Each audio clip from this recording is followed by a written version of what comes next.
dice eso. Entonces vino el ministro de Medio Ambiente de San Luis. ¡Oh, sorpresa! Le dijo, acá estamos hablando de la salud, no de La Plata. Así derecho.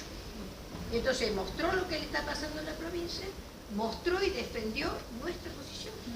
Entonces, les puedo decir que hoy se cortaba el aire con un cuchillo. Allí tengo testigos. No, lo peor que sí. dejó en claro el ministro de San Luis, sí. el tema de la erosión de los suelos. Una provincia tan chiquita con media provincia devastada por la subida de las napas, porque está mal hecho el laboreo.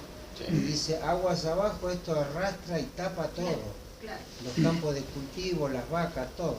Pero claro, el APRESID había mostrado sobre, a lo contrario, que la siembra directa permitía evitar los procesos de erosión. No le puede creer nadie, porque pero aparte utilizó un golpebajo horrible, habló de que la siembra directa evita la erosión eólica y dijo que un compañero del secundario de él había muerto en un accidente de tránsito por la erosión eólica, o sea, tiró un golpe bajo que... Sí, una pavada. Que aparte tenía nada que ver con lo que estaba diciendo. Bueno, y en un momento uno de ellos dijo, el que venía por Ciencia y Técnica, los delegados de Barañao, dijo, estuvo bien, porque bueno, en este país, ¿viste? En este país no respetamos nada, no nos ponemos cinturones, no nos ponemos nada. Somos desastres. En este país. Entonces de pronto dijo así, bueno, también en el hogar se utiliza toda esta serie de venenos y qué sé yo, y nadie los controla. ¿Ustedes saben que lo aplaudieron? No. Aplaudieron. Somos las cucarachas. Como que, por eso les digo, fue una cosa, pero lo interesante hoy fue que hubo como 10 diputados, el de San Luis, el de Salta, bueno, el de Córdoba. El de Córdoba estaba preocupado porque él es ojero. Se le arruinan los cítricos, se le están arruinando y se le mueren, y entonces les está preguntando qué les pasa. Pero estaba el de Corriente, que denunció el tema de los chicos tomateros que han muerto en la fumigación de los tomates. Entonces, estas cosas, cuando nosotros presentamos salud y planteamos el derecho a la salud y le decimos que no es un problema del campo, sino es un problema de la ciudad, del campo y de todo. Porque están los alimentos. Entonces, esto es lo que ustedes están diciendo, es lo que tiene que tener, que tenemos que tener todos en cuenta. ¿Sí? Bueno, ahí hay un tema que yo me gustaría que lo reflexionemos, a dejarlo acá como reflexión. Esa cultura dominante de los últimos 40 años, 40 y pico de años, que no hemos logrado desalojar en estos 12 años, esto está claro. Esa batalla no la hemos ganado, no se ha ganado una batalla contra esa cultura que tiene que ver con algo que consolidó institucionalmente en el país, que fue la Constitución de 1994. Así es. La Constitución de 1994 es la mejor expresión del entierro de los derechos. Porque los derechos se defienden y se luchan, pero los derechos no hay que agradecerlos, pero tienen que estar en el marco institucional. Por eso se está trabajando en un marco donde primero que las constituciones no son instrumentos de los abogados. El que piense eso está totalmente equivocado. Son instrumentos de los pueblos, en donde todos ustedes, todos nosotros deberíamos estar pensando. Fíjense, en el tema salud, la Constitución del 94 tiene un solo capítulo y habla del usuario, del consumidor. O sea, si hay un consumidor hay un mercado, ¿no es cierto? O sea que instala el concepto. Fíjense la diferencia con una Constitución de derechos. La Argentina inauguró en el año 49 una Constitución plagada de derechos. Porque son los derechos los que deben figurar. El derecho a la salud, el derecho a la alimentación, el derecho a la vida, son derechos, no son manifestaciones que puedan surgir de determinada política, porque en realidad los derechos son los derechos del ser humano, son derechos superiores de la vida que uno tiene que instalar como cuerpo como corpus doctrinario de una nación, porque si no, yo puedo discutir con alguien que no piense como yo. Ahora, si él apuesta a la muerte y yo apuesto a la vida, y estamos en un problema. Yo quiero tener un instrumento que proteja la vida, digamos, y pongámonos de acuerdo que la vida es un bien, digamos, a proteger, es un derecho natural del hombre. Por eso nosotros cuando hablamos con Mario, mezclamos la salud de los trabajadores, que nadie se ocupa, porque de los trabajadores no se ocupa nadie, esta es la verdad, salvo cuando tienen algún problema ya instalado, todos aquellos derechos que son ocultados y que parece que hay que reclamarlos para que se ejerza. Y en realidad no es así. Los derechos están para ser ejercidos y ser comunicados, ser defendidos por el conjunto del pueblo. Entre ellos, ¿por qué tenemos? Porque esto de la cultura, ¿por qué yo tengo que estar discutiendo a cuántos metros el glifosato? No hay glifosato. Claro. No hay glifosato. ¿Pero qué tengo que estar discutiendo cuántos metros? ¿Qué sé yo de los metros? Si no tengo un metro para medir dónde hace mal. En realidad lo que hay que luchar es que no, el agrotóxico no, la selección de semillas como hacían los incas. Bueno, en el activismo ambiental estamos un poquito más allá, no a los OGM. Claro. Porque muy son bien, dependientes. muy bien. Bueno, hoy entre las cosas que se decía era de que si se da el metraje de no sé cuánto, dice son millones de hectáreas que no se puede cultivar. Esa es la agenda del enemigo. Miriam, esa es la agenda del enemigo. No hay que entrar en esa agenda. No hay que entrar en esa agenda. No, tengo otro eje. Un mapa con la otra, yo hice dos cosas que quería comentarla, porque me parece desde la conexión, si la salud nos autoriza a hablar, podríamos decir así, de más allá de la salud, digamos, ¿no? La primera es, tenemos pésimo todavía sistema de información estadístico o epidemiológico sobre cáncer, digamos, pero igual estamos mejor que antes, digamos, desde que está el instituto. Y por supuesto tuvimos la curiosidad de saber, digamos, si se podía sobreimprimir, digamos, el mapa de soja con el mapa de riesgo de alguno de los cánceres, ¿no? O sea, porque esa es la primera hipótesis, o sea que alguno de los cánceres, digamos, va a sobreimprimirse con bueno, la experiencia fue bastante frustrante en principio porque no había una buena correlación, digamos, entre cáncer de tiroides, cáncer de estómago, cáncer de páncreas, cáncer de... Pero sobre el final, digamos, una pequeña lucecita se apareció, que es la siguiente. Hay una superposición con el mapa de todos los cánceres juntos. Es decir, digamos, que si vos los separás, lo que parece claramente, digamos, es que, digamos, el glifosato podría tener un efecto, digamos, dinamizador o incremental sobre los procesos oncológicos en general, no, digamos, de un cáncer o de otro cáncer. Eso, digamos, sobre bases, digamos, 2009, digamos, 2011, son los dos mapas, digamos, que están ahí. Así que eso es un motivo suficiente para decir desde salud queremos saber, digamos. Ahora, la otra cosa es el tema, digamos, a mí me parece que se abrió una polémica a nivel mundial muy similar cuando surgió el tema, digamos, de los biocombustibles, ¿no?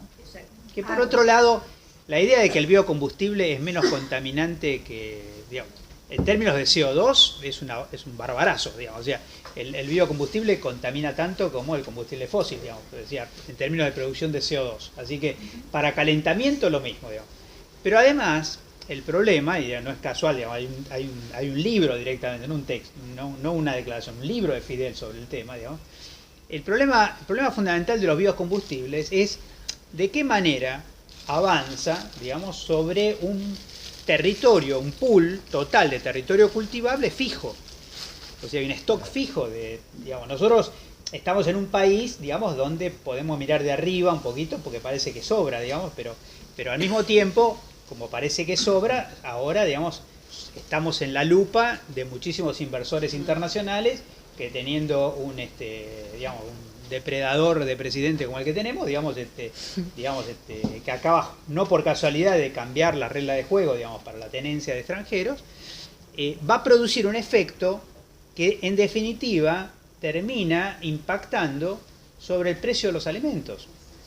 Es decir, que así como, digamos, el biodiesel, digamos, o otros productos, o sea, yo en el norte he visto pasar máquina a los cítricos, uno sabe, digamos, lo que significa los tiempos de maduración de un cítrico, digamos, que empieza a ser rentable a los 7 años, digamos, y vos, había expertos en injerto y qué sé yo, de repente ver pasar máquinas para plantar tabaco, digamos, vos empezás a darte cuenta que los cultivos industriales empiezan a arrinconar la producción de alimentos y cambian la estructura de precios, digamos, incluyendo, por ejemplo, que en este momento tenemos arrinconada la cuenca lechera, digamos. Entonces, uno podría decir, bueno, esto es algo que uno no habla desde la medicina. Sí, no habla desde la medicina, pero digamos, en concreto tenemos problemas de desnutrición, tenemos problemas de calidad de alimentos, tenemos problemas de acceso a alimentos de diferente calidad, una serie de productos que formaban parte de nuestra canasta alimentaria que no están más, digamos ¿quién fue el último que vio una legumbre en este país? Digamos, o sea, que parece que la única legumbre que quedó se llama soja, digamos, y la soja, incluso el gran debate sobre si la soja, digamos, es un cultivo alimentario o es un cultivo industrial, digamos, porque en realidad se comporta igual que el algodón, se comporta igual que digamos, o sea, tiene un comportamiento que sirve para arrinconar, y cuando nosotros tenemos hoy, cosa que me ha tocado un poco vivir, digamos, que nosotros tenemos hoy una parte de nuestro ganado en riesgo porque vive en islas. O sea, hemos transformado, digamos, todo el delta del Paraná en una zona, digamos, de pastoreo, y tenemos ahora, en vez de tener camiones, digamos, para mover ganado, tenemos balsas. O sea, tenemos prácticamente, digamos, o sea, podríamos meter hipopótamos en vez de vaca, digamos, sería más práctico. Y esa estructura, digamos, además entrando en zona de rabia apareciante, porque hay zona de roedores, bueno, toda una historia de lo que significa la destrucción del delta del Paraná como uno de la biomasa de reserva más importante de la Argentina. Eso, digamos, está generando todo un fenómeno, digamos, que si nosotros no lo vemos... Ya están. Obvio que ya están. Digo, se van para Nordelta las ratas. No, yo le digo que ya están. Viven en Nordelta. Viven ahí.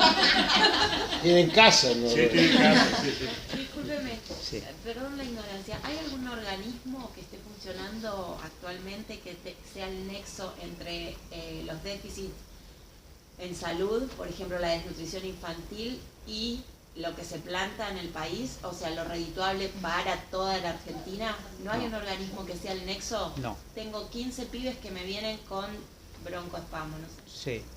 ¿Pero por qué? Porque no están fortalecidos desde el vientre de la madre. O sea, del punto, una que, cosa es que se sepa en relación a lo que llamemos el tema de determinantes. Por ley, yo, o sea, Sí. me viene esto por decirte porque trabajé en el comienzo de un mercado orgánico agroecológico, en realidad, en Dorrego y Córdoba. Punto Verde se llama. No, un plan es otro. Ese estaba de antes y sigue funcionando. Punto Verde no sé si actualmente está. Y al principio era, o sea, avalar al productor, yo que estaba en la venta y en la organización, y bancarlo al 100%. Uno no sabía si estaba con napas realmente sanas y limpias, o si tenía esto de los metros, ¿no? A 20 metros alguien que estaba con glifosato. Entonces nosotros vendíamos la verdura, desde la espirulina que venía de Mendoza, el agua dulce que vendía de Misiones, o sea, bueno, diferentes productos. Y ahí me empecé a interiorizar del consumo de legumbres y por qué era orgánica una semilla de girasol y otra no, ese tipo de cosas. Actualmente creo que hay un movimiento como para no irme con una sensación tan chan, ¿no? Como de tristeza, de que se está cada vez más dando a conocer lo que es el cultivo consciente. De ahí que se lleve a cabo realmente al 100%, lo dudo por lo redituable, ¿no? Un día iba caminando por Libertador y lo encontré a Macri antes de que fuera presidente, y le digo, Macri, ¿qué onda con la alimentación? Tenés que hacer una reglamentación, que los hippies no queremos más andar a pata y que los que andan en 4x4 también se merecen comer alimentos orgánicos. Bueno, ¿qué querés si tenés a pibe de la villa comiendo papas fritas? No, pero no puedes tener tantos McDonald's acá. Bueno, hay una ley, por eso hay una reglamentación. Y siempre como que la vida te va conectando con gente que, no sé, yo en un momento no tuve plata ni para morfar viviendo en Villa Urquiza, y mi vecino que tenía campos donde sembraba soja me prestó plata a mí, ¿no? Entonces como que no puedo señalar así. Pero me gustaría saber si hay una forma de participar o de interiorizarnos en relación a esto. El nexo de, por una ley vamos a sembrar tal cosa porque nos conviene exportarla o nos conviene para nuestra población. Pero ¿dónde está la verdad de nuestros hospitales?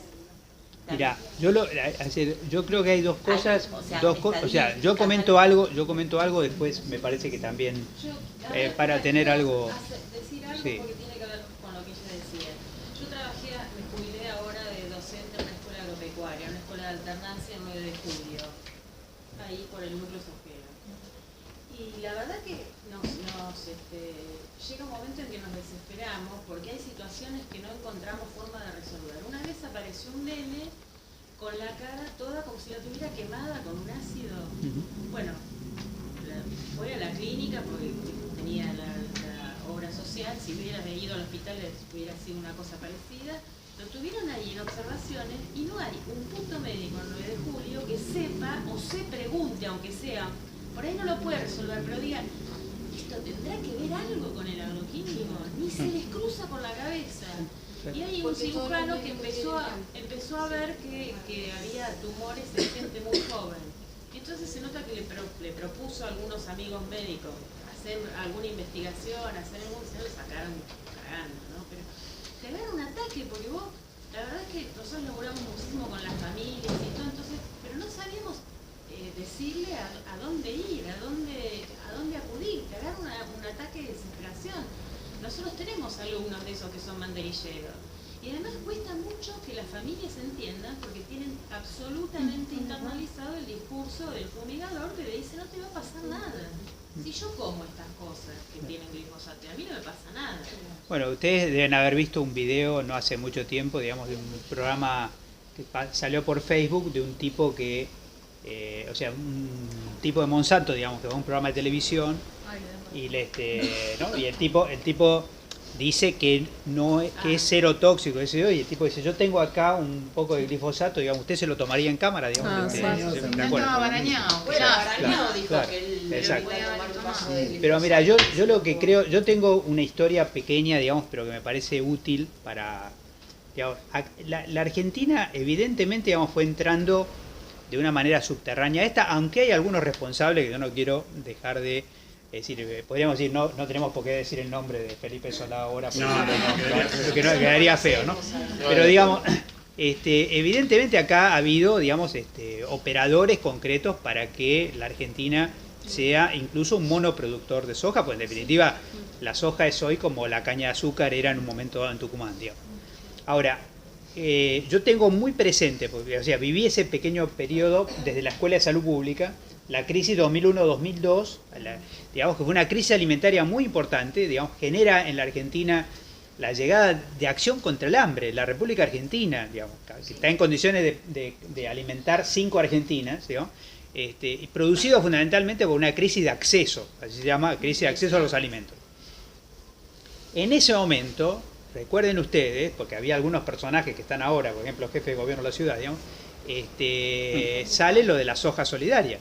Sí, nosotros recibimos la soja solidaria cuando el Estado había retirado la comida de los comedores. En ese momento la resistencia se arma insólitamente, digamos, en la jefatura de gabinete, donde empieza, digamos, incluso en pleno periodo de Duhalde, digamos, a sacarse documentación que la Facultad de Agricultura, digamos, no quiso, y Veterinaria no quisieron refrendar, digamos, y desde la Escuela de Salud Pública, digamos, acá logramos, digamos, instalar como problemática, desde la maestría de salud pública de la UBA, logramos instalar como problemática una maestría interfacultades, digamos. En ese momento va a pasar algo que en el fondo termina siendo una alianza, digamos, parcial, pero en el fondo complicada, porque eso es lo que después hereda, digamos, concretamente el kirchnerismo, digamos, que es el tema de las retenciones. Porque hay que recordar que las retenciones, digamos, son de la época de Duhalde. Sí. Y las retenciones se producen fundamentalmente porque al devaluar la rentabilidad del campo obtuvo, digamos, una ganancia tan asombrosa que los tipos querían instalar la soja solidaria, digamos, para transformar en filantrópico, digamos, la solución de la situación de crisis. La rural a la cabeza. hubo un comité de crisis, digamos, en ese momento un consejo social que manejó que lo encabezaba la Chiche Dualde, tuvimos la Chiche Dualde, en 2012 estaba, en la biblioteca. exacto, y estaba Angulo, el tipo de del PNUD, era, ¿no? Era el tipo de Naciones Unidas. De Naciones Unidas, digamos, y que empieza con bombos y platillos, y después, digamos, en el medio se filtra el dato, y Dualde mete el tema de las retenciones. El problema de las retenciones, igual que el impuesto al tabaco, digamos, es jodido porque el Estado, en el fondo, termina cómplice, porque al Estado le empieza a convenir el consumo de tabaco, digamos, porque, digamos, recauda, digamos, de lo mismo que enferma, digamos, es una cosa media paradojal. Ahora, el tema es peor en este momento sacando las retenciones, digamos. Porque sacando las retenciones de tipos que además han sido extorsivos sobre el Estado, han usado la silobolsa como mecanismo extorsivo, han paralizado el país con el tema de la 125, digamos, esos tipos en este momento están en el gobierno, son el gobierno. Entonces, digamos, más allá de que yo quiera, digamos, que me encantaría que no te fueras, digamos, desanimada de la reunión, digamos, me parece que lo primero es, digamos, que los diagnósticos, aunque sean dolorosos, digamos, yo creo mucho en que hay que ser realista y tener ideales, que es distinto de ser idealista, digamos. O sea, yo creo que el realismo es la correlación de fuerzas hoy, digamos, es extremadamente peor, digamos, que incluso que la crisis de 2001-2002, porque en ese momento había, digamos, percepción de crisis, digamos. Ahora hay sensación de negocios, o sea, de oportunidad. Hoy la regla de juego es, cuanto más rentable, mejor para vos, digamos. Códigos de ética no hay, digamos. Conflicto de intereses no hay, digamos. Vos podés tener acciones y ser el que regula la empresa que tenés acciones, digamos. Entonces, digamos, no da mucho margen para confiar, digamos así. Entonces, ¿en qué confiamos, digamos? Y confiamos en que no puedan.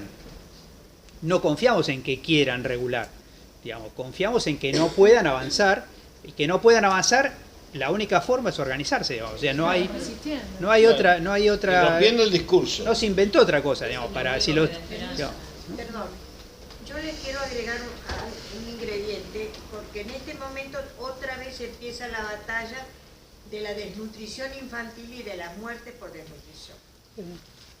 Desde nosotros vemos que digamos que el escenario cambió, pero les pregunto, ¿son reales o están favoreciendo otra cosa? A ver. Mirá, yo te digo uno que te puedo garantizar que es real, digamos, y es más, digamos, un señor que ya lo estamos incluyendo en las oraciones, digamos, porque lo estamos poniendo en el mismo lugar que Macri, que se llama Urtubey, digamos.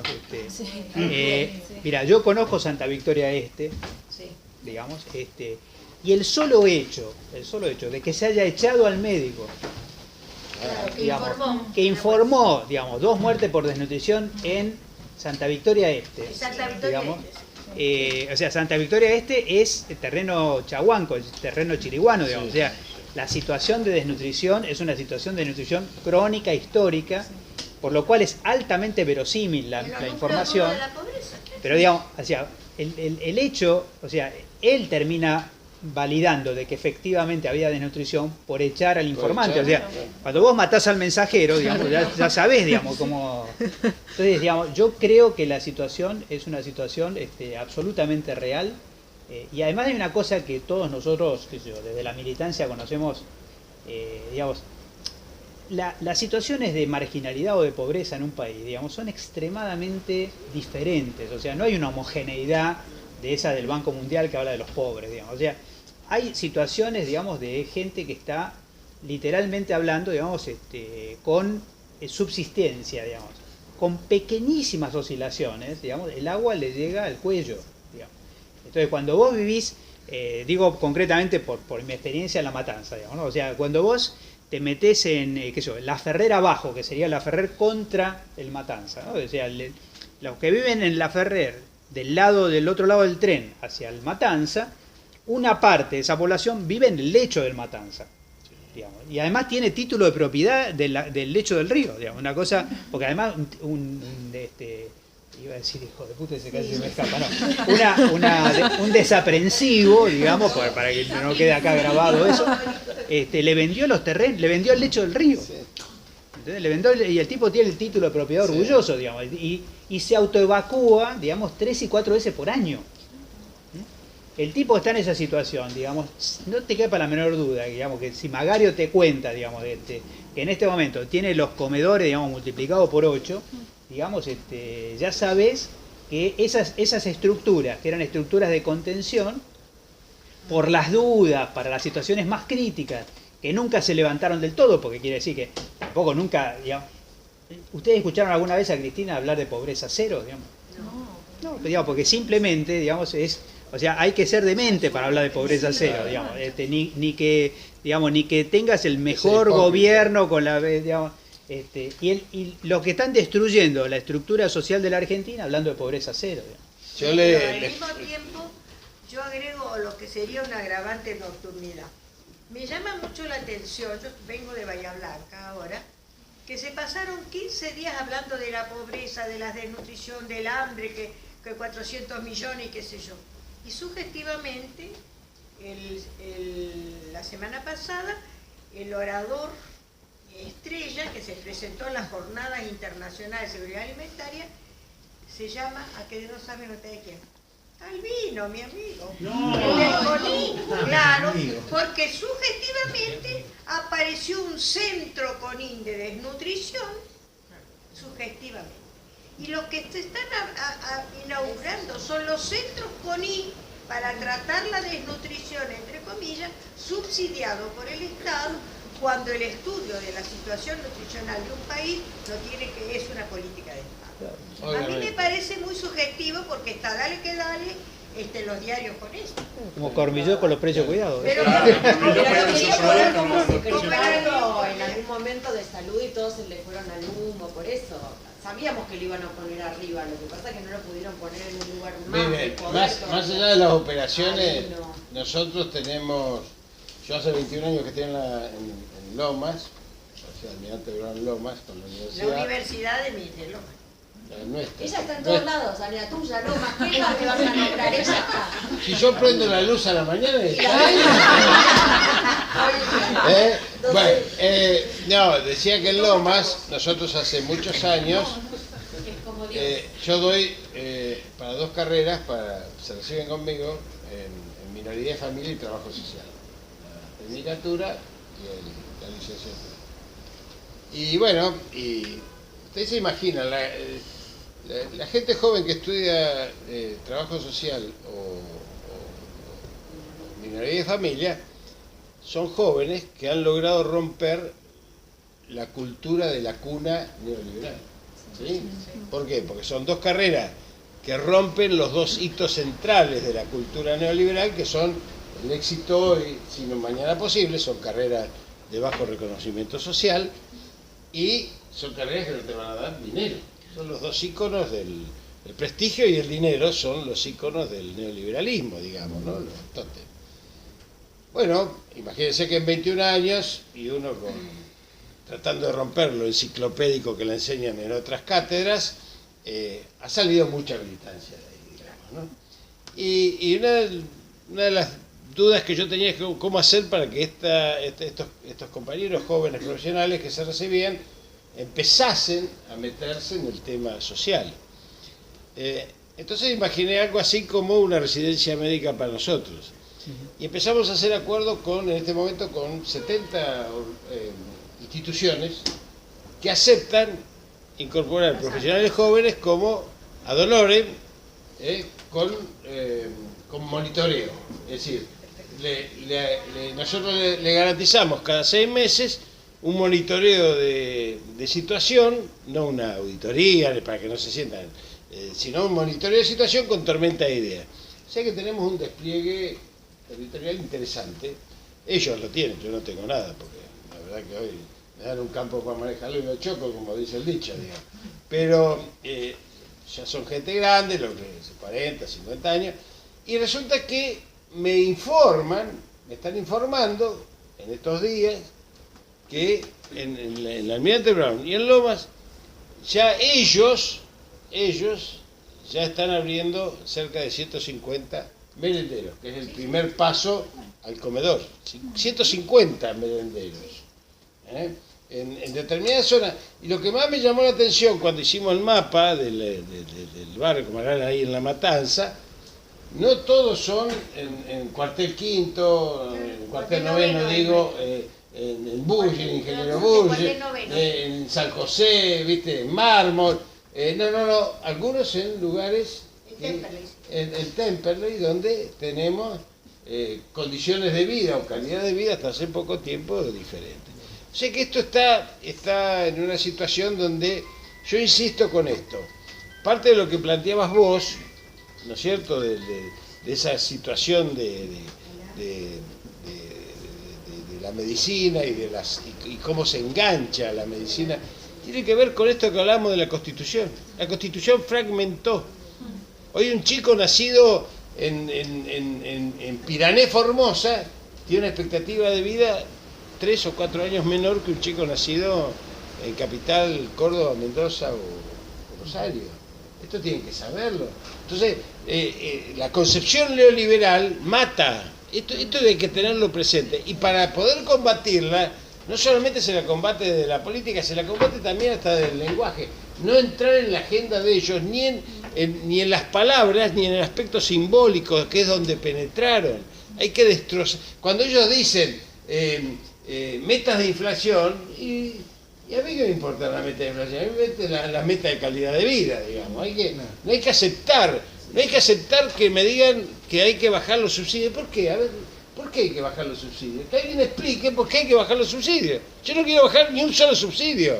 En todo caso, discutamos los subsidios, pero no, ¿por qué voy a bajarlos? ¿Por qué el pueblo tiene que hacerse cargo de un derecho? Porque en definitiva el agua, la luz y el gas son derechos. Entonces no hay que entrar en el discurso, hay que romper, hay que entrar de otro lado, hay que ser transgresor, absolutamente, automáticamente confrontativo para poder bajar la idea, ¿no es cierto?, del discurso único que viene como enlatado, y que nosotros lo hemos vivido en la medicina cuando vienen los programas, que viene el programa del Banco Mundial y es el mismo programa para Libertador General San Martín, allá en Salta, o para la Patagonia Argentina. Una locura absoluta que ni siquiera uno tiene capacidad de soberana de flexibilizar en función de epidemiologías diferentes. Entonces uno tiene que saber que la lucha es una lucha que se da culturalmente, rompiendo el esquema sobre el cual presentan el hecho consumado. El hecho consumado de la época es hay que bajar los subsidios. ¿Por qué hay que bajar los subsidios? No hay que bajar los subsidios. No bajemos los subsidios. Trae la guita que le diste a los ojeros, trae la guita que le diste a los mineros, pero no bajemos los subsidios. Y si se la queda, cuando te endeudás, mantener los subsidios. Si te estás endeudando en 32.000 millones de dólares en 8 meses, mantener los subsidios. ¿Por qué haces pagar sobre En realidad, porque el esquema es un esquema de exclusión que necesitan para bajar costos.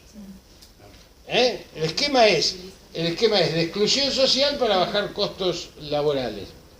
Y viene tipo que sabe que hay un 15 o 20% de desocupación, no va a pelear ni por condiciones ni por salario, ni por horario, ni por nada.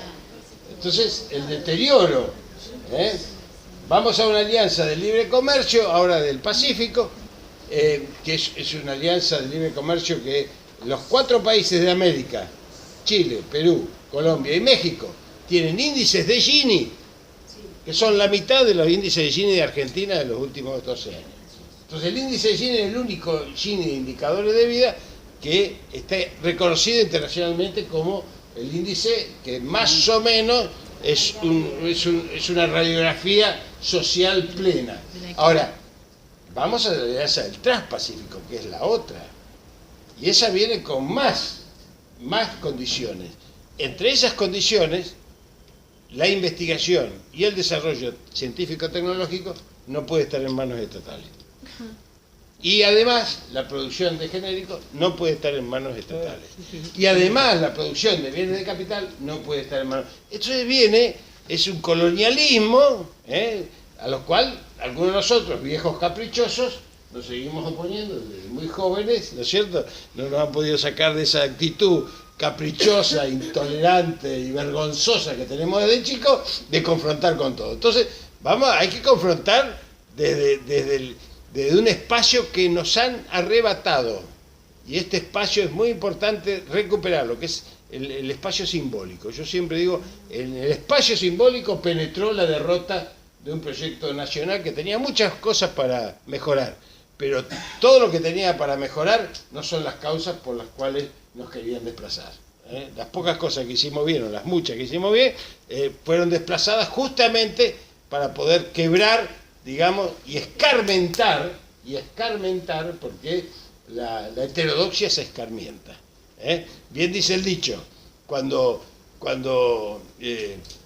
una lucha política revolucionaria vence, ¿no es cierto?, es un estadista, pero cuando fracasa es un terrorista, así que, ¿no es cierto? Bueno, nosotros hoy estamos en el rol de terrorismo, digamos, no estamos en la lucha. ¿Por qué? Porque esto hay que enfrentarlo. Nosotros a esta altura de nuestras vidas no vamos a ser testigos pasivos de la destrucción de nuestro país, de nuestro pueblo. Entonces, tengan la más plena. Y si hay que cambiar la institucionalidad, también hay que cambiarla. No hay que tener miedo de estas cosas. ¿Saben cuántas veces modificó la Constitución Alemania en los últimos 20 años? 300 veces. Y acá nos dicen, no hay que tocar la Constitución, no hay que hacer cosas como si fuera... ¿Por qué no hay que...? Esto es cuestión de ignorantes, es cuestión de que no queremos tener pensamiento crítico. Y si no tenemos pensamiento crítico, no podemos pelear ni contra el glifosato, ni por la soberanía alimentaria, no podemos pelear por nada. Tenemos que tener pensamiento crítico. Está instaurado acá hace 19 años. ¿Qué cosa? No es mucho el glifosato. Claro. Hace 19 años que entró. Y bueno, hay luchas que son más largas. No, los transgénicos hace 20 años. El glifosato se utilizaba previamente. Lo que pasa es que se multiplicaron las dosis porque las semillas que venían en el paquete podían seguir alegres mientras moría toda la vida alrededor. Pero son los transgénicos los de 20 años. El glifo ya se usaba, no tanto, pero se usaba, sí. Igual, hablando de los simbólicos, y aparte son 7.000 millones de dólares que salen del país para pagar el glifosato de Estados Unidos. Claro. Sí, pero ya no probamos de China viene, nosotros se lo compramos a China. Sí, pero digamos, no sé, yo me imagino que estamos cerca de darle como una redondeada. A mí lo que agregaría un poco es que también hay un tema, ya que se habló un poquito del tema de edad, ¿no? de la subjetividad de edad, digamos, para decirlo gráficamente, digamos, podríamos decir, además del tema de cierta coherencia, digamos, a lo largo del tiempo, está también el tema de la experiencia de haber enfrentado, digamos, cosas como estas ya varias veces. Digamos, porque la verdad es que si uno dijera, digamos, llegaron unos muchachos que inventaron un discurso nuevo, pero esto, digamos, lo escuchamos, digamos, lo escuchamos con Onganía, lo escuchamos con la dictadura, lo escuchamos en el 55, lo escuchamos con Martínez de Oz, lo escuchamos también con Menem, digamos, y su equipo, digamos. Entonces, digamos, es algo así como, digamos, una mala copia, digamos, esto es Tiburón 5, digamos así, digamos, o sea, llega un momento dado, claro, ¿viste? Claro, o sea, la 1 medio te asusta, la 2 todavía, qué sé yo, cuando llega a la 5, ¿qué más van a inventar con esto? Ahora, lo que es realmente impresionante, digamos, es es la debilidad propia, digamos. O sea, que yo creo que hay que agregarle ese factor porque es evidente que hay un dispositivo clave del peronismo en el poder, digamos, se alinea con el que lidera, digamos así, ¿cierto? Pero al mismo tiempo, digamos, sangra por la herida de todas las cosas que en este momento, o sea, escuchar, ya que hablamos de Urtubey, digamos, yo lo vuelvo a mencionar, o sea, el diario de hoy concretamente salía a decir, digamos, el peronismo tiene que salir de la decadencia a la que entró en el 2003, digamos, cuando en el 2003, digamos, digamos, este país estaba discutiendo si era viable o no, ¿no? O sea, ya ni siquiera era un problema de peronismo, era un problema de saber si el país era viable o no, digamos. O sea, un tipo que desde adentro mamó de la teta de donde mamó, digamos, y ahora súbitamente descubrió que lo hizo con asco, digamos, está explicando claro, está explicando muchas cosas que están pasando ahora, que no se explican solo por Macri, Cambiemos, el PRO, etcétera, digamos, sino por toda la gente que estaba haciendo fila para, en el fondo, para usar a Macri como una especie, o sea, hay gente imaginando que Macri es una especie de alianza, un rito de pasaje, digamos, para pasar de, como se pasó de Menem a Kirchner, se pasaría a otra cosa, digamos. Esa locura, porque es una locura, digamos, ¿no? Porque además sería asumir que los demás no aprenden, nos coloca en este momento dentro de una, para mí, digamos, de uno de los momentos más didácticos de la historia argentina, digamos, porque casi nunca se ha dado semejante vuelta de campana en democracia, digamos. O sea, esto es una vuelta de campana en democracia, repitiendo la misma estructura. O sea, recuerdan a Menem diciendo, digamos, si hubiera dicho lo que iban a hacer no me votaban, ¿no? O sea, acá, digamos, se repite la misma estructura, pero digamos, y eso lo repitió Macri. Claro, pero digamos, literalmente sin amortiguadores. Entonces, ¿qué es la cosa descarnada? La cosa descarnada es un poco lo que se mencionó recién, o sea, la retención al campo, se suelta la retención al campo, o sea, se transfiere, porque decía, digamos, yo quiero subsidios, pero a su vez, digamos, la sacada de las retenciones al campo, automáticamente, o sea, el único plan que había era aumentar las tarifas. Obviamente. Es decir, que es una transferencia neta de decir, digamos, el tipo que tiene hoy, y tengamos en claro, digamos, que los ojeros han, por ejemplo, hecho desaparecer los peones rurales, digamos, ¿no? O sea que en este momento, incluso el delito rural aumentó porque en el campo no hay gente, digamos, o sea que, digamos, tuvieron que inventar nuevas normas de seguridad y policías rurales. Esa estructura, digamos, ahora queda liberada, digamos, a toda la rentabilidad que pueda obtener, digamos, y al mismo tiempo, digamos, la Corte le pone un freno y no hay plan B.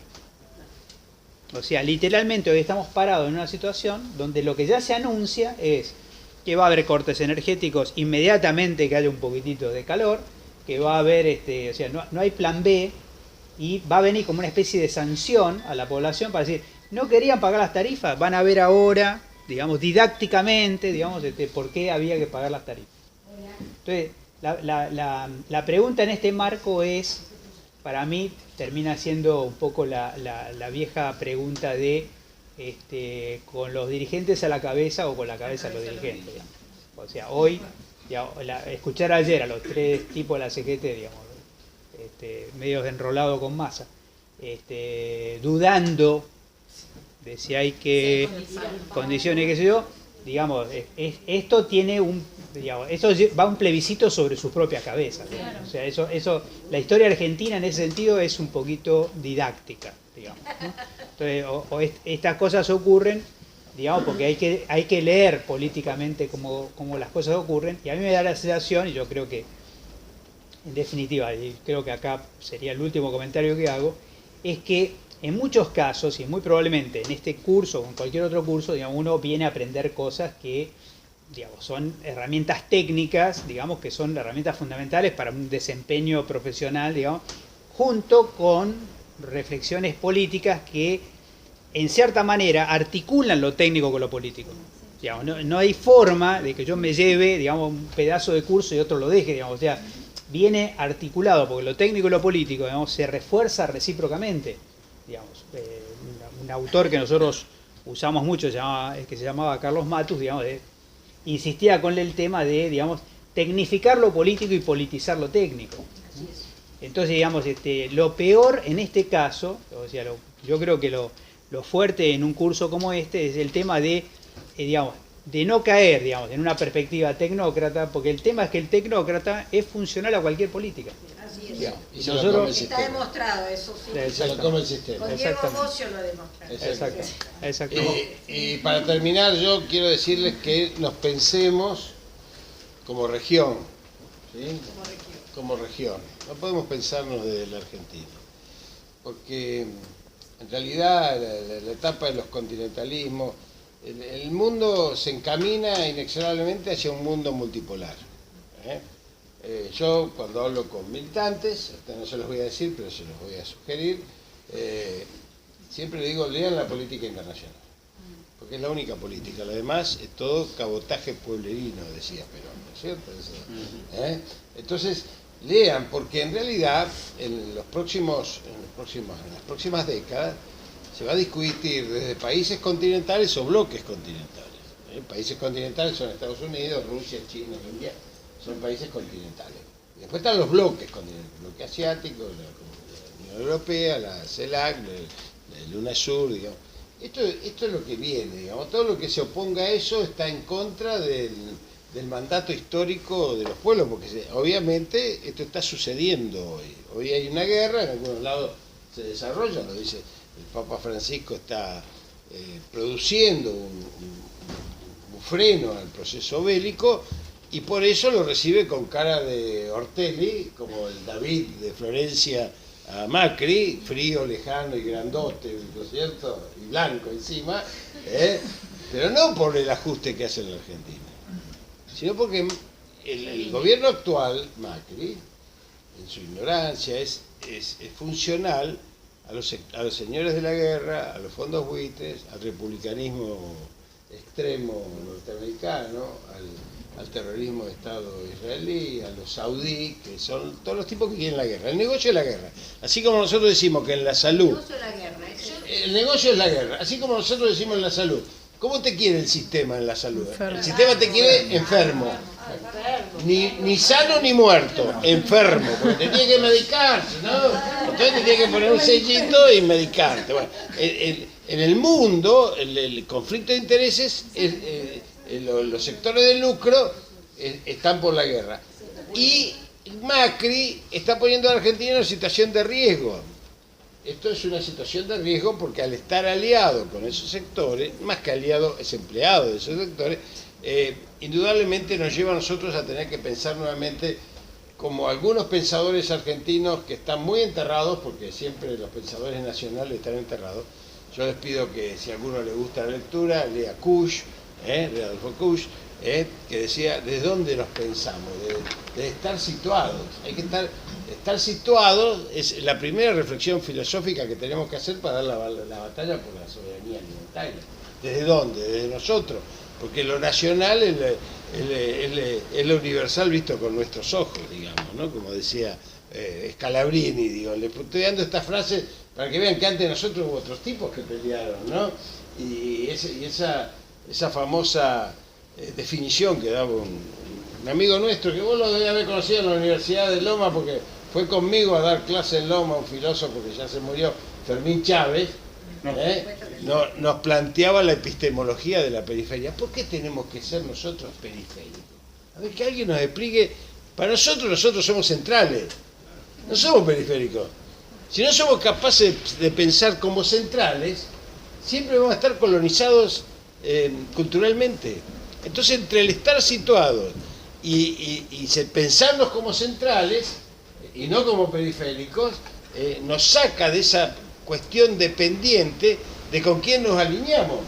¿Por qué? Porque en realidad la construcción del pensamiento nuestra debería ser, o debe ser, o yo propongo que sea, esa construcción americana, criolla, morena, profunda, que siempre ha sido desprestigiada. Siempre, cualquier pensamiento, y no hablo del peronismo solamente, hablo de Vasconcellos, hablo de Mayategui, hablo de Martí, hablo de Rodó, hablo de miles de tipos que en América Latina del siglo XIX y XX sembraron, digamos, la idea del americanismo como y esto tiene mucho que ver con la soberanía alimentaria, porque nosotros nos podemos a nosotros mismos, si nos asumimos como nosotros mismos, de donde estamos situados. Y esta es una reflexión muy importante que yo quiero dejarles como final, digamos, porque es desde donde uno da la batalla. Porque si uno no está convencido yo le debo a Macri mucho, yo personalmente. Me dio 20 años de vida, desde que ganó las elecciones. Yo 20 años más joven estoy. Lo cual, mis hijos me dicen... Lo dijo Orban en un mail a toda la calle. Ah, sí, eso. 20 años más joven, tengo una gana de pelear. Salgo a la calle, viste, y ya me saco el saco. Bueno, esas cosas que produce, ¿no es cierto?, la lucha política, que te ilusiona. ¿Cómo? Yo no voy a deber a todo el mundo. Entonces, yo quería dejarle esta reflexión porque me parece que desde dónde nos pensamos, desde dónde leemos la política, que es la política internacional, desde dónde damos la batalla desde el punto de vista de la construcción del pensamiento, me parece que no es un tema menor para el tema de esta lucha tan importante que ustedes llevan adelante. Por eso nosotros planteamos siempre que la soberanía alimentaria, para algunos que tienen más o menos un feudo y que no la vinculan nada con nada, está estrechamente vinculada a la soberanía económica, a la soberanía política, a la justicia social. Nosotros lo decimos siempre, soberanía alimentaria sin soberanía política no existe. No existe. Lo que quería solo agregarte, Miriam, una cosa que también es un mérito, digamos, de este espacio, de esta cátedra, digamos, que hoy hay una línea de trabajo, digamos, la creación incluso de una fundación sobre esto, sobre soberanía sanitaria. Ahí está, Digamos. entonces estamos así que estamos, contagiando, exactamente. Entonces nosotros no nos hemos invitado porque sí, porque sobre todo la soberanía alimentaria está vinculada a la salud estrechamente. Desde ya, este es el eje salud. La mirada que nosotros hacemos tiene la mirada sociocultural, de nutrición, de salud, de producción y medio ambiente. Entonces es una cosa mucho más compleja, mucho más completa sobre todo. Pero precisamente porque ellos son dos sanitaristas que abren camino y el camino se hace al andar, por supuesto. Y somos nosotros los que tenemos que recibir ese llamado, porque ahora se habla de salud universal y también es un verso. Y también es un verso. Entonces nosotros le queremos decir a ustedes que les entregamos como reconocimiento nuestros cuadernillos. Acá están, que lo dan.